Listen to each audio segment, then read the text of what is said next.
magkakaroon ng dalawang verse for the day para sa mga taga-Amparo, San Mateo, at dito sa Santa Maria.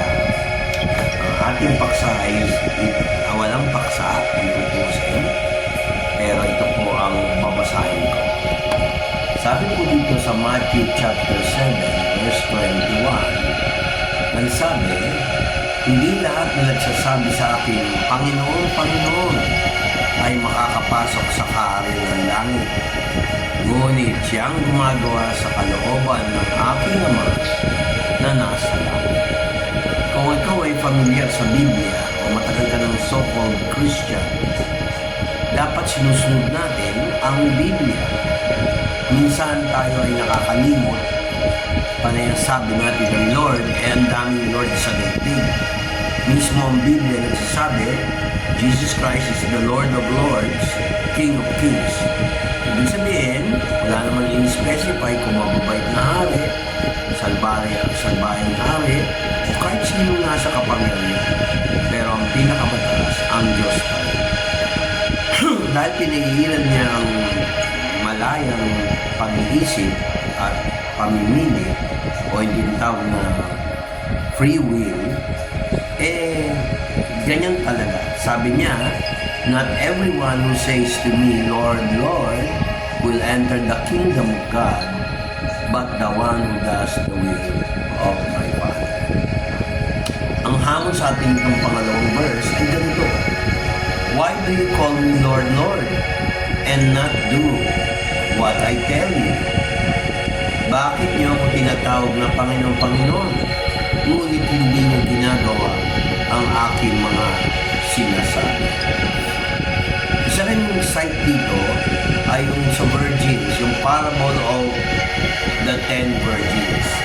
Ngayon, dito sa context nito, dumating yung ibang birhen na late kasi ang context may kasalang magaganap. Sabi sa Matthew 25 verse 11 to 12, afterward, the other virgins came also, saying, Lord, Lord, open unto us. But he answered, truly I say unto you, I do not know. Yung Lord po dito, hindi yung Lord na Diyos. Yung Lord na tinutukoy dito is a common noun or pronoun kasi walang pangalan.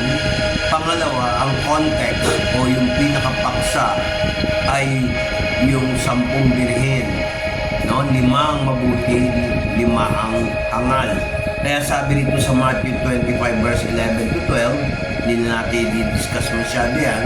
Ang sabi, pagkatapos ang mga birhen ay dumating din, sinabi, Panginoon, Panginoon, pagbuksan mo kami.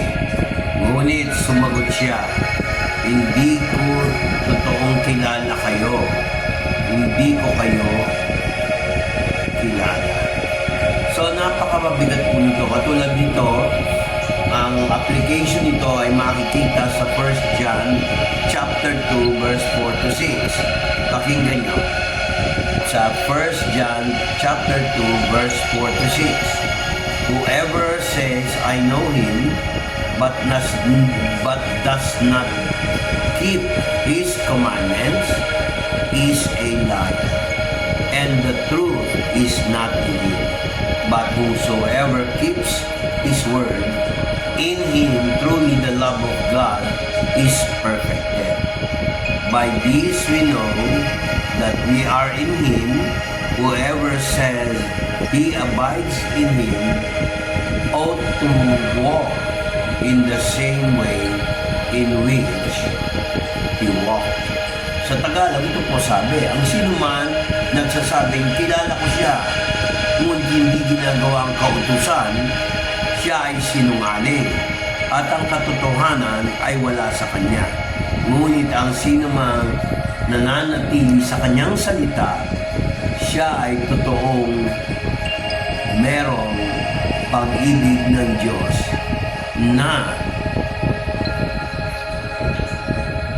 ipinamumuhay.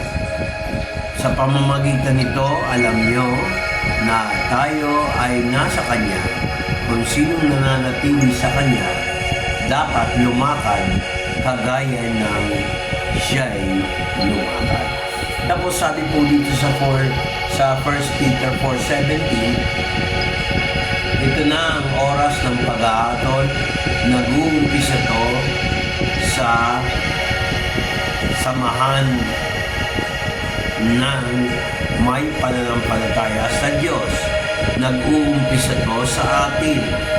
Ngunit, ano ang dating para sa kanilang hindi nakikinig sa mabuting balita ng Diyos?